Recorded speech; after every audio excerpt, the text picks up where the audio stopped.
Mark రాసినటువంటి శుభవార్త దేవుని బిడ్డలారా, మార్కు శుభవార్త 1వ అధ్యాయం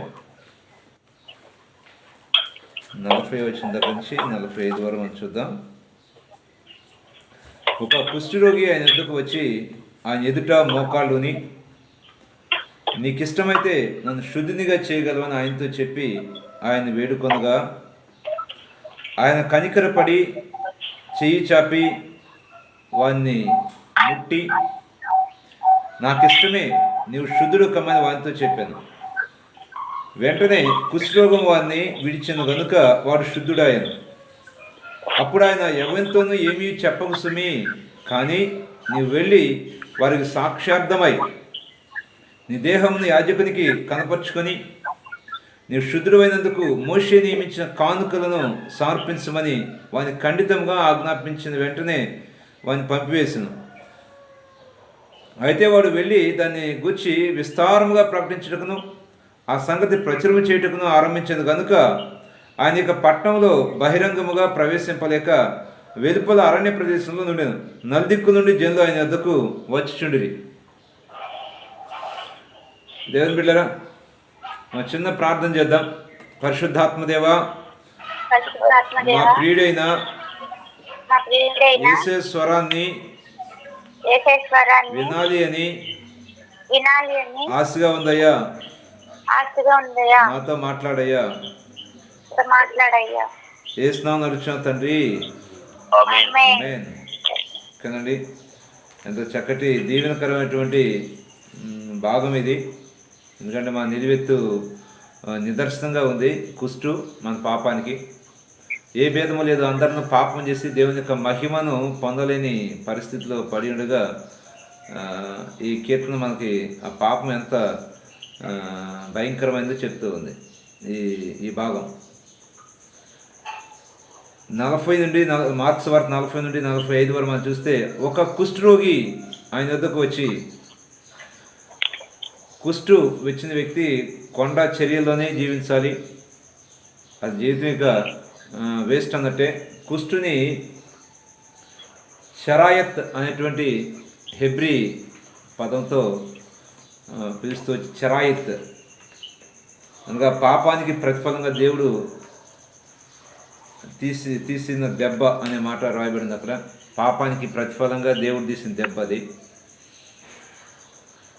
అదే ఇక్కడ ఈ కుష్టి వ్యాధి వచ్చిన వ్యక్తి ప్రభు దగ్గరకు వచ్చాడు. ప్రభు దగ్గరకు వచ్చి చెప్తున్నాడు, నీకు ఇష్టమైతే నన్ను శుద్ధిగా చేయగలవని.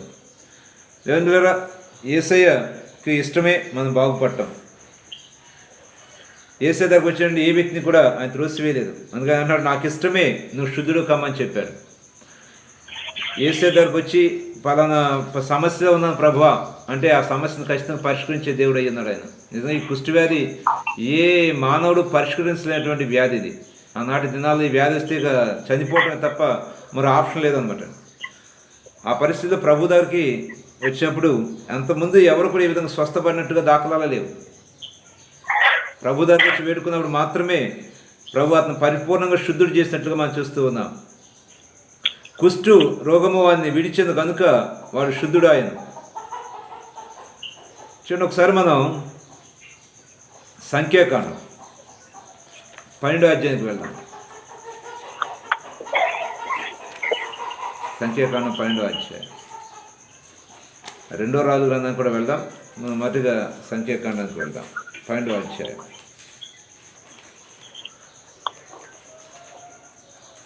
మోషే కూషు దేశపు స్త్రీని పెళ్లి చేసుకుని ఉండేది కనుక అతను పెళ్లి చేసుకున్న స్త్రీని బట్టి మిరియాము అహరోనులు అతనికి విరోధముగా మాట్లాడేది. మోషే చేత మాత్రమే యెహోవా పలికించెనా, ఆయన మా చేతను పలికింపలేదా అని చెప్పుకొనగా, యెహోవా మాట విను, మోషే భూమి మీద ఉన్న వారందరిలో మిక్కిలి సాత్వికుడు. యెహోవా మీ ముగ్గురు ప్రత్యక్ష గుడారమునకు రండని హఠాత్తుగా మోషే అహరోను మిరియాములకు ఆజ్ఞ ఇచ్చెను. ఆ ముగ్గురు రాగా యెహోవా మేఘస్తంభంలో దిగి ప్రత్యక్ష గుడారం యొక్క ద్వారం వద్ద నిలిచి అహరోను మిరియామును పిలిచెను. వారిద్దరూ రాగా ఆయన, నా మాటలు వినుడి, మీలో ప్రవక్త అయిన ఎడల యెహోవానగు నేను దర్శనమిచ్చి అతను నన్ను తెలుసుకున్నట్లు కలలో అతనితో మాట్లాడును. నా సేవకుడైన మోషే అట్టివాడు అట్టివాడు కాడు. అతడు నా ఇల్లంతటిలో నమ్మకమైన వాడు. నా ఇల్లంతట్లో నమ్మకమైన వాడు. నేను గూఢ భావములతో కాదు, దర్శనమిచ్చి ముఖాముఖిగా అతనితో మాట్లాడును. అతను యెహోవా స్వరూపమును నిదానించి చూచును. కాబట్టి నా సేవకుడైన మోషేకు విరోధంగా మాట్లాడటకు మీరేలా భయపడలేదను. నా సేవకుడైన మోషేకు విరోధంగా మాట్లాడటకు మీరేలా భయపడలేదను. యెహోవా కోపం వారి మీద రగులు కొనగా ఆయన వెళ్ళిపోయాను. మేఘమును ఆ ప్రత్యక్ష గుడారం మీద నుండి ఎత్తబడిను. అప్పుడు మిరియాము హిమము వంటి తెల్లని కుష్ఠము గలదాయను. అప్పుడు మిరియాము హిమము వంటి తెల్లని కుష్టు గలదాయను. దేవుని బిడ్డలారా, ఎందుకు కుష్టి వ్యాధి వచ్చింది అంటే సేవకునికి విరోధముగా మాట్లాడటకు భయపడపోవటం వల్ల. ఈరోజు ఇలాంటి కుష్టు కలిగినటువంటి బిడ్డల సంఘాల్లో మనం చూస్తూ ఉంటాం. దైవసేవకుని విరోధంగా మాట్లాడటం, అలాని మాట్లాడి అది భయంకరమైన పాపం అనేది విషయాన్ని అది గుర్తించడం లేదు. దేవుడు నియమించినటువంటి దైవజనునికి వ్యతిరేకంగా మనం మాట్లాడకూడదు అని మేము మావ చేస్తూ ఉన్నాం. అబద్ధపు సేవకులు, అబద్ధపు ప్రవక్తలు బయలుదేరారు. అలాంటి వాళ్ళ విషయంలో మనం జాగ్రత్తగానే ఉండాలి. కానీ దేవుడు నియమించినటువంటి సేవకుడు ఎవరు అనేది వివేకం కలిగి మనం గమనించాలి. వివేకం కావాలి దానికి. అవివేకితంగా మనం గమనించి దేవుని నియమించిన సేవకుని వ్యతిరేకంగా దేవుని సేవకంతో ఉంటూ వీళ్ళిద్దరూ కూడా విచిత్రం ఏంటంటే సేవకంతో ఉంటూ ఈ అపవాది ఏం చేస్తాడంటే ఇద్దరు ముగ్గురు కలిసినారు అనుకోండి, ఐక్యతను చెడగొడుతూ ఉంటాడు. ఇది పనికి మంది చెత్త అంతా చేరుతుంది కదా. నాగార్జున సాగర్ డ్యామ్ దగ్గర ఏ విధంగా చెత్త చేరుతుందో కొన్నాళ్ళకి, అట్లాగే కలిసి ఉండటం ద్వారా చెత్త కూడా చేరింది. ఆ చెత్తను గమనించాలి. అనుకోని విధంగా హృదయంలో వ్యతిరేక భావాలని అపవాది పుట్టిస్తూ ఉంటాడు. కాబట్టి వాటిని మనం జాగ్రత్తగా గమనించి తీసివేసుకోవాలి. లేకపోతే ఐక్యత పాడైపోతూ ఉంటుంది. దైవసేవకంతో ఉంటూ సంఘంలో సభ్యులుగా ఉంటూ దైవసేవకు ఇది ముగ్గురు కూడా కలిసి పాలే నడిపించేవాడు. ఎవరండి? మోషే. నోరు ఎవరంటే అహరోను కదండి. దేవుడే ఇచ్చాడు కదా, నీ నోరు నాకు నేను ఎత్తుండయి అంటే నీకు నోరుగా అహరోను ఇచ్చాను అన్నాడు. ఈ మోషే, అహరోను, మిరియాము ముగ్గురు కలిసి సంఘాన్ని నడిపిస్తూ ఉండేవాడు. పాలేని 30 లక్షల మంది ప్రజలను వీళ్ళ నాయకత్వంలో నడిపించారు. అలాంటి సమయంలోనే ఈ వ్యతిరేక భావాలు, విరోధమైన భావాలు వీళ్ళ హృదయాల్లో గూడు కట్టుకున్నాయి. ఏంటి పద్దాక మోషే అనా మేము ఇలా మాట్లాడారు కదా, మోషే చేత మాత్రమే యెహోవా పలికించినా ఆయన మా చేతను పలికింపలేదా? అట్లా వ్యతిరేకంగా మాట్లాడుతూ వచ్చారు. తద్వారా కుష్టి వ్యాధి తెచ్చుకున్నారండి. అధికారాన్ని కాంక్షించి కుష్టి వ్యాధి తెచ్చుకున్నారు. చూడండి, 2వ రాజుల గ్రంథానికి వెళ్దాం.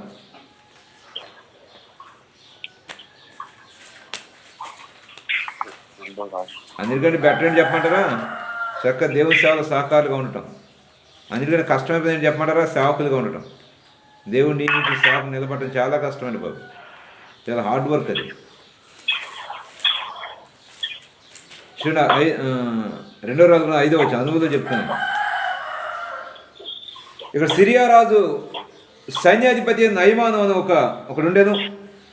అతని చేత యెహోవా సిరియా దేశమునకు జయము కలుగజేసి ఉండేది కనుక అతడు తన యజమానుని దృష్టికి గనుడై దయ పొందేవాడాయన. అతడు మహాపరాక్రమశాలి అయి ఉండేది, కానీ అతడు కుష్ఠిరోగి. గానిలో ఉన్న పెద్ద గూని, మహాపరాక్రమశాలి అట, కానీ కుష్ఠరోగట. ఈ కుష్ఠు వ్యాధి ఈయన్ని వెంటాడుతూ వచ్చింది. అదే సమయంలో ఈయన దైవసేవకుని దగ్గరకు వచ్చాడు. వస్తే దైవసేవకుని వేడుకున్నాడు. ఇదంతా చెప్పడానికి సమయం కాదు, కానీ దైవసేవకుని దగ్గరకు వచ్చాడు. దైవసేవకుని వేడుకున్నాడు. దైవసేవకుని స్వస్థపరిచాడు. స్వస్థపరిచిన తర్వాత ఇద్దరు తిరిగి తన ఇంటికి వెళ్ళిపోతున్నారు. ఇంటికి వెళ్ళిపోతూ ఉంటే దైవజనుడితో ఉండే వ్యక్తి ధనాపేక్ష కలిగిన వాడై దైవజనుడు అడిగాడు, అయ్యా మరి ఏదన్నా చేయమంటే చేస్తాను అంటే దేవుని నమ్మకంగా బ్రతకమని చెప్పాడు. చెప్పినప్పుడు ఇతడు వెలుచు ఉండగా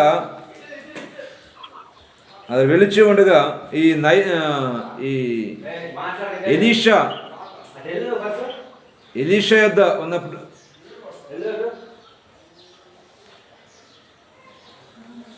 ఎలీషా దగ్గర ఉన్నటువంటి ఈ గెహాజీ అనేటువంటి వ్యక్తి పరుగున వెళ్ళి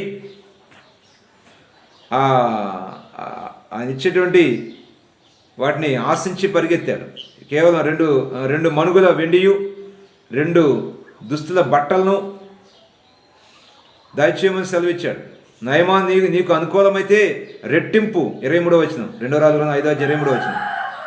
నీకు అనుకూలమైతే రెట్టింపు వెండి తీసుకొనమని బతిమాలి 2 సంచుల్లో 4 మనుగుల వెండి కట్టి 2 దుస్తులు బట్టలనిచ్చి తన పనివారిలో ఇద్దరి మీద వాటిని వేయగా వారు గెహాజీ ముందర వాటిని మోసుకొని పోయి మెట్ల దగ్గర వారు రాగానే వారి ఎద్దు నుండి గెహాజీ వాటిని తీసుకొని ఇంట్లో దాచిపెట్టి వారి సెలవు వెళ్ళిపోయారు. అది లోపలికి పోయినప్పుడు యజమానుడు అడిగాడు, గెహాజీ నీవు ఎచ్చడి నుంచి వచ్చామని అడిగితే నీ దాసుని ఎచ్చడికి పోలేదని అబద్ధం కూడా ఆడాడు. ఆ మనుషుడు తన రథము దిగి నేను ఎదుర్కొంటకు తిరిగి వచ్చినప్పుడు నా మనసు నీతో కూడా రాలేదా? ద్రవ్యమును, వస్త్రములను, ఒలివ చెట్లను, తోటలను, ద్రాక్ష తోటలను, గొర్రెలను, ఎడ్లను, దాసదాసులను సంపాదించుకోవడానికి ఇది సమయమా? నయమాను కలిగిన కుష్టు నీకును నీ సంతతికి నీ సర్వకాలం అంటియుడును అని చెప్పగా వాడు మంచు వలె తెల్లని కుష్టము కలిగి ఎలీషా ఎదుటి నుండి బయటికి వెళ్ళాను. ఇక్కడ కుష్టుని సంపాదించుకున్నాడు ఎవరండి? గెహాజీ. ఎందుకనండి? ధన వ్యామోహాలతో. ఈరోజు దేవుని కంటే మించి డబ్బుని ప్రేమించే వ్యక్తులకు ఇలాంటి పాపిష్టి రోగం వస్తుంది. అది ఆత్మ సంబంధం కుష్టు అనమాట. ఇలాంటి కుష్టు కలిగిన వ్యక్తులు దేవుని దూరం అయిపోతూ ఉంటారు.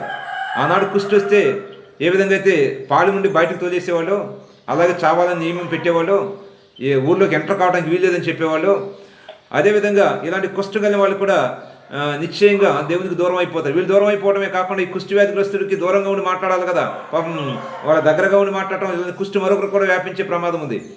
సంఘంలో ఇలాంటి కుష్టి వ్యాపించే ప్రమాదం ఉంది. దేవునికి సంబంధించిన విషయాల్లో నమ్మకం కలిగి జీవించితే దేవుడు మనం దీవిస్తాడు అని దైవలేఖనం చెప్పి నమ్మకమైన దీవెని మెండు అని. నేను విశ్వాసిగా ఆరంభ దినాల్లో దేవుని సన్నిధికి వెళ్తున్నప్పుడు నామకార్థంగా బ్రతికేటువంటి సహోదరులతో వాళ్ళు చెప్పే మాటలు కూడా నేను వింటూ వచ్చాను. ఏంటి పాస్టర్ గారు చెప్పిందంతా చేయాలా? సంఘంలో వాళ్ళ మాటలు ఎలా ఉంటాయి అనమాట.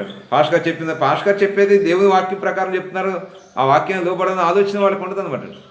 అలా మాట్లాడుతూ ఉండేవాళ్ళ ద్వారా లాభపడింది ఏమీ లేదు. మొత్తం కుటుంబంతో ఇప్పుడు చూసాను, 30 years తర్వాత నేను చూస్తే ఆ కుటుంబాలు చాలా చాలా చాలా దిగజారిన స్థితిలో ఉన్నాయి. అన్ని విధాల దిగజారిన స్థితిలోకి వెళ్ళిపోయాయి.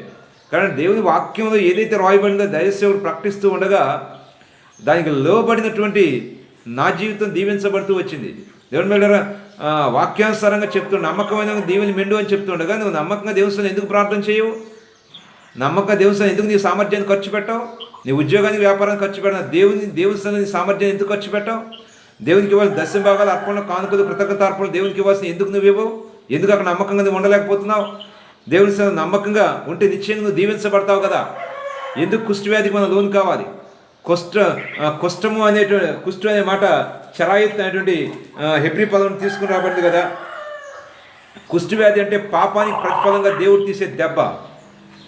ఆనాడు మిరియాముని దెబ్బ కొట్టాడు. అదేవిధంగా ఇక్కడ గెహాజీ కుటుంబం మొత్తాన్ని ఒక దెబ్బ కొడితే మొత్తం కుష్టి వ్యాధిగ్రస్తురాలు అయ్యారు.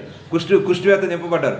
దైవజనమా మనం గ్రహించాలి, కుష్టి వ్యాధి మహా భయంకరమైనటువంటి వ్యాధి, దేవుని దూరం చేసేస్తుంది, దేవుని సంఘానికి దూరం చేస్తుంది. ఇలాంటి కుష్టి మనం ఎప్పుడు కూడా లోపడకూడదు. దేవుని యొక్క ఉగ్రతకు మనం లోను కాకూడదని మీకు మావ చేస్తూ ఉన్నాను. ఈ కుష్టు వచ్చే విధానం మనం పరిస్థితి చేసిన తర్వాత వాళ్ళు నిర్ణయించే విధానం ఒకసారి మనం చదువుదాం. లేవియాకాండం 13వ అధ్యాయం. ఇది దేహము కంటే పల్లముగా కనబడింది ఎడల అది కుష్టు పొడ. యాజకుడు వాడిని చూసి అపవిత్రుని నిర్ణయించుకోవాలను. దేహ చర్మం మీద పొడను చూడగానే ఆ పొడ ఎందలి వెంట్రుకలు తెల్లబారిన ఎడలను. అంటే మిగిలినటువంటి చర్మానికిను ఆ కుష్టి వ్యాధి వచ్చినటువంటి చర్మానికి చాలా వ్యత్యాసం కనపడు. దేహం కంటే పల్లంగా ఉంటుందట, వెంట్రుకలు తెల్లబారుతాయట, పచ్చి మాంసం కనపడుతుందట అక్కడ.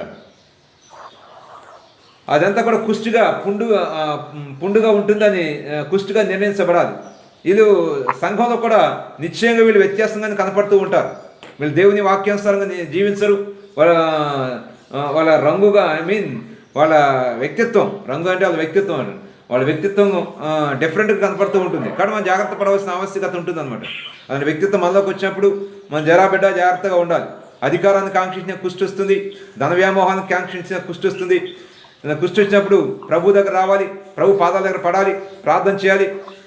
ఇక్కడ ఆ వ్యక్తి అదే చేశాడు. ప్రభువా నీకు ఇష్టమైతే నన్ను శుద్ధినిగా చేయగలమని వేడుకున్నాడు. అంటే ప్రభు నాకు ఇష్టమే అని చెప్పినప్పుడు వెంటనే అతడు కుష్టు నుండి విడుదల పొందినట్లుగా మనం చూస్తూ ఉన్నాం. దేవుని బిడ్డలారా, వెంటనే కుష్ఠం వాడిని విడిచింది కనుక వాడు శుద్ధుడాయనో. మన పాపం మొత్తాన్ని సిలువలో యేసయ్య కడిగి వేశాడు. సిలువ దగ్గరికి వెళ్ళి మనం వేడుకుంటే మన పాపం అంతా కడిగి వేయబడుతుంది. ఏ భేదము లేదు, అందరం పాపం చేసినటువంటి వారమే. అయితే యోహాను సువార్త మొదటి పత్రిక చెప్పే మాట ఏంటంటే, మన పాపం మనం ఒప్పుకొని ఎడలా ఆయన నమ్మదగిన వాడు, నీతిమంతుడు కాబట్టి సమస్త దుర్నీతి నుండి మనం పవిత్రులుగా చేస్తాడు. కానీ ఆ సంధికి మన పాపాన్ని ఒప్పుకున్న బద్దమై ఉన్నాం. అప్పుడు యేసయ్య అన్నాడు కదా, ఎవరితోనూ ఏమీ చెప్పకు సుమి, నీవు వెళ్ళి వారికి సాక్షార్థమై నీ దేహంను యాజకుని కనపరుచుకొని నీవు శుద్ధుడైనందుకు మోషే నియమించిన కానుకను సమర్పించమని చెప్పాడు. చాలామంది దేవుడు చేసిన మేలుకి ప్రతిఫలంగా కృతజ్ఞత అర్పణ మర్చిపోతూ ఉంటారు. అది చాలా ఇంపార్టెంట్ అండి. పుట్టినరోజు పండుగ జరుపుకున్నాం కదా, పుట్టినరోజు పండుగ 365 రోజులు కాపాడాడు కదా, దాని కృతజ్ఞతగా మనం అర్పణ చెల్లించ మోషే నియమించిన అర్పణ అనగా దైవజనుడు నియమించిన అర్పణ చెల్లించబద్ధులమై ఉన్నాం. దైవజనుడు నియమిస్తాడు దానికి కృతజ్ఞత అర్పణ. ఆ రోజుల్లో ఆ విధంగా నియమించబడుతుండేది. ఈ రోజు కూడా ఆ కృతజ్ఞత అర్పణ దైవసేవకులను అడిగి తెలుసుకుంటే చాలా బెటర్ ఏమో అనిపిస్తూ ఉంటుంది ఒక్కోసారి నాకు. ఏమండి, సాక్షార్థమై దేహాన్ని కనపరిచి మోషే నియమించిన కానుకను అర్పించమని ఆ రోజు యేసయ్యే చెప్పాడు. దేవుని నామానికి మహిమ కలుగును గాక. దేవుడు మన జీవితంలో ఏదైనా మేలు చేస్తే ఆ మేలు కృతజ్ఞత కలిగి ఉండాలి. అంతేకాదు, కృతజ్ఞత అర్పణ కంటే మించిన మరొక విషయం చెప్తున్నాడు. మరొక పని చేశాడు. అతను వెళ్ళి సువార్త ప్రకటించాడట. తనకు జరిగిన కార్యాన్ని బహిరంగంగా ప్రకటించడం ద్వారా అనేక మంది ప్రజలు ప్రభు దగ్గర నలుదిక్కు నుండి వచ్చారట. దైవజనమా, కృతజ్ఞత అర్పణ మనం చెల్లించబద్ధమయ్యున్నాం. దానికంటే మించింది మరొకటి ఏంటంటే సువార్త ప్రకటించబద్ధమయ్యున్నాం. కృతజ్ఞత అర్పణ కంటే మించింది, కృతజ్ఞత అర్పణ ఇవ్వద్దని కాదు, కృతజ్ఞత అర్పణ కంటే మించిన మరొక పని కూడా చేయాలి. ఏంటంటే దేవుని యొక్క సువార్తను ప్రకటించబద్ధమయ్యున్నాం. కొంతమంది దేవుడు చేసిన మేలు కృతజ్ఞత అర్పణ చెల్లించవలసిన అవసరం లేదన్నట్టుగా, కేవలం సువార్త ప్రకటిస్తే సరిపోద్ది అన్నట్టుగా ప్రవర్తించే వాళ్ళు ఉన్నారండి. తప్పని బాబు. కృతజ్ఞత అర్పణకి మించిన మరొక పని కూడా చేసేది. కృతజ్ఞత అర్పణ ప్లస్ సువార్త ప్రకటన, ఈ రెండు చేయాలి. మన సాక్ష్యం చెప్పాలి, అనేక మంది ప్రభు దగ్గర నడిపించాలి. సువార్త ప్రకటన చాలా కష్టంతో కూడిన పని. ఎందుకంటే అన్నిసార్లు అందరూ దాన్ని సరిగా రిసీవ్ చేసుకోరు. అది చాలా హార్డ్ వర్కే. కానీ అది కనుక మనం చేస్తే నిశ్చయం మన కుటుంబాలు దేవుడు దీవిస్తాడండి. ఇక్కడ కుష్ఠవ్యాధిగ్రస్తుడు విడుదల పొందిన తర్వాత చేసిన 2 పనులు ఏంటంటే కృతజ్ఞత అర్పణ చెల్లించడం, అనగా ఒక మైలురాయిది. తదుపరిగా సువార్త ప్రకటించడం, అనేక ఆత్మల్ని కృతజ్ఞత అర్పణగా దేవుని సన్నిధిని నడిపించడం. ప్రార్థన చేద్దాం. ప్రేమగల మా తండ్రి, మహోన్నతుడా, నీకు వందనాలయ్యా. నీ కృపలో జ్ఞాపకం చేసుకోండి. నీ సువార్తను ప్రకటించే బిడ్డలముగా తండ్రి సన్నిధిలో కృతజ్ఞత కలిగి కృతజ్ఞత అర్పణ చెల్లిస్తూ తండ్రి కృతజ్ఞత స్తుతులు చెల్లిస్తూ 365 రోజులు మమ్మల్ని కాపాడుతూ వచ్చావు. కృతజ్ఞత కూడికలు ప్రభువా మేము నియమించుకోవడానికి, దాన్ని జరిపించుకోవడానికి కావాల్సినటువంటి మనస్సును తండ్రి కృతజ్ఞత బుద్ధిని ప్రతి ఒక్కరికి మీరు దయచేయండి. తద్వారా మీరే మహిమ పొందడయ్యా. మేమందరం ఇస్తున్న కృతజ్ఞత కలిగి ఈ సంవత్సరం అంతా కాపాడేందుకు కృతజ్ఞత కూడిక ద్వారా తండ్రి దాన్ని వ్యక్తం చేసే భాగ్యాన్ని కూడా దయచేయండి. కృతజ్ఞత అర్పణ ద్వారా దాన్ని వ్యక్తం చేసే భాగ్యాన్ని కూడా దయచేయండి. సువార్త ప్రకటన అనేటువంటి తండ్రి చక్కటి కార్యక్రమం ద్వారా ప్రభు అనేక ఆత్మ రక్షణార్థమై తన ఒక మార్గాన్ని మాకు ఇచ్చావు, ఒక ఆయుధాన్ని మాకు ఇచ్చావు. సువార్త ప్రకటన ద్వారా ప్రభు ఇక తండ్రి మా గృహాల్లో తండ్రి ఏర్పాటు చేసిన కృతజ్ఞత కూడిక ద్వారా సువార్త ప్రకటించే భాగ్యం దయచేయండి. కృతజ్ఞత అర్పణ నీ చెల్లించే భాగ్యం దయచేయండి. తద్వారా మీరే మహిమ పొందండి. సంవత్సరం చేతికి అప్పచెబుతూ మహిమ ఘనత ప్రభావం నీకే అర్పిస్తూ నజరేయుడైన యేసుక్రీస్తు వారి దివ్యనామం పెట్టి వేడుకొంచున్నాం పరమ తండ్రి. ఆమేన్. తండ్రి ప్రేమ, యేసు కృప, పరిశుద్ధాత్మక అన్యోన్య సహవాసం కూడిన మనకును లోకం సకల పరిశుద్ధులను సదాకాలం మెండైన కృప తోడే నడిపించును గాక. ఆమేన్. అందరికీ వందనాలండి. వందనాలు సార్, వందనాలండి. అందరికీ వందనాలమ్మా.